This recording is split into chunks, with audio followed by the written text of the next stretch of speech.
What do you think is the most unique aspect of this show and the romance, and what do you think the audiences are going to take from that? It's quite a modern relationship within the context of obviously an old-fashioned time.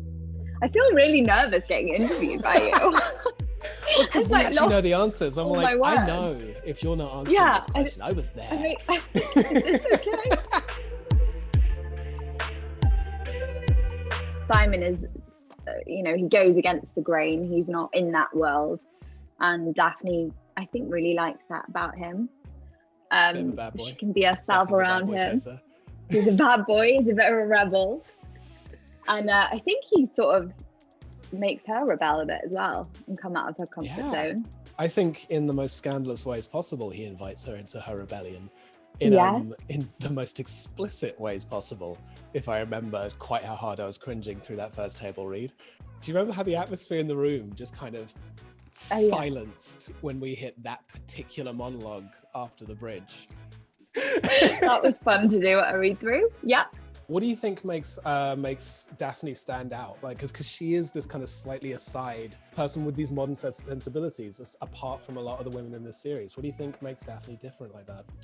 I think it's interesting, Regé, because she does conform to a lot of the social restrictions that are placed on her, but she also has like really cool, fun brothers that she's grown up around boys, so she's also got that other sense to her that's really playful and like one of the bros. Why do you think Simon so rebels against the relationship at the start and doesn't want to engage in that romantic side with Daphne? He's kind of shut off from it. And what do you think changes his mind in the end? I think Simon's very defensive of his own emotional life because he's never been allowed to have one.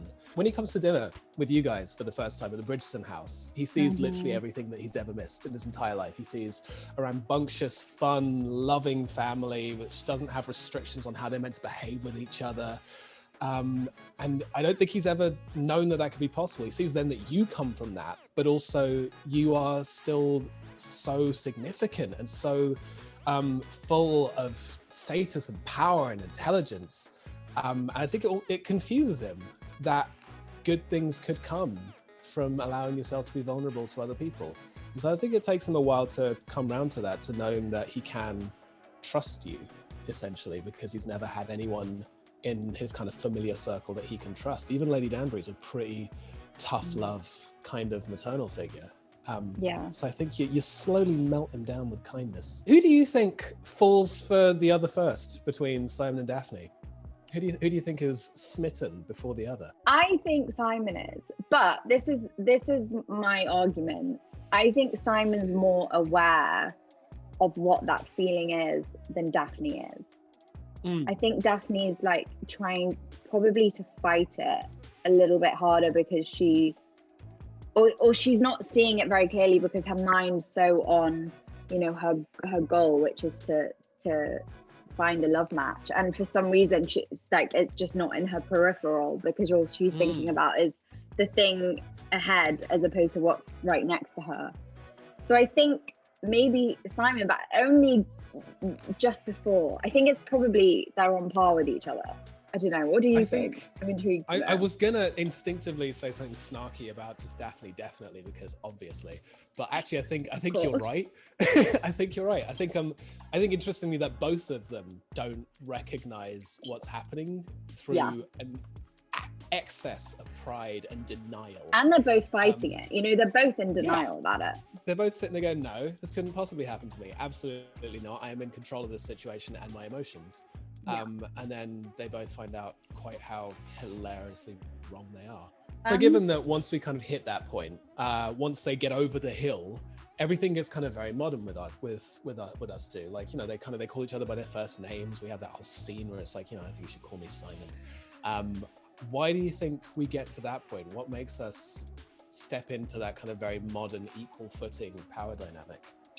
I think it's a lot to do with the fact that they're friends before they fall for each other. Good answer. Yeah.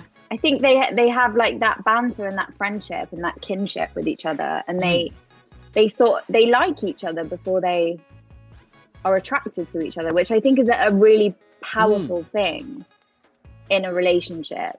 Like actually liking the person that you're with is super important. Yeah, well, particularly in this kind of marriage mart environment where essentially you're going out and doing a very glamorous business transaction. You know, you're kind of buying a wife or acquiring a husband and merging families and power and wealth. And it's kind of like, wait, you're meant to like this person? A love match, you say? I don't think either of us is expecting that before it happens. Regé, Lady Whistledown. Yes, Phoebe. When did you think you knew who it was? / when did you find out? I'm going to be a little mischievous with this because I knew who it was in the book from the beginning because I read the book. And then you're like, oh, we're going to go the same way as the book or not? And then at the end of the series, it looks like we apparently are going to go the same way as the book. Or are we? You know? Because an on-camera, unstated reveal does not court proof, like a legal level of proof make. So I'm still not sold. I don't think we definitely have found out who it is myself. If there is a season 2, who do you think the Lady Whistledown is going to go for next? Where do you think that they're gonna train their sights? In what direction would you take this particular story? What do you reckon? Well, if we're going by the books, then obviously it's Anthony's turn to get married, and it's his love story. But again, it could go anywhere because, you know, it's Shondaland, so who knows what's going to happen. We've mushed a couple of books together already, haven't we? Yes, that is true. If the books aren't in play, where would you like to see Daphne and Simon going now? You know, they've found the love match. They're, you know, a happy family. The books aren't in play, and I feel like this goes against the tradition of romance novels because I like to blow things up. Like if someone's happy, that's no fun to watch. No one wants to watch happy people. So I'd love a great big menage a trois grenade into that situation and test the strength of their love, only to reinforce it at the end. You know, the point of testing the strength of something, of stress testing, is that you see how strong it really is. So, you know, I wouldn't blow it up forever, but, you know, I'd leave some scorch marks on this particular relationship so that we can learn more about the strength of true love.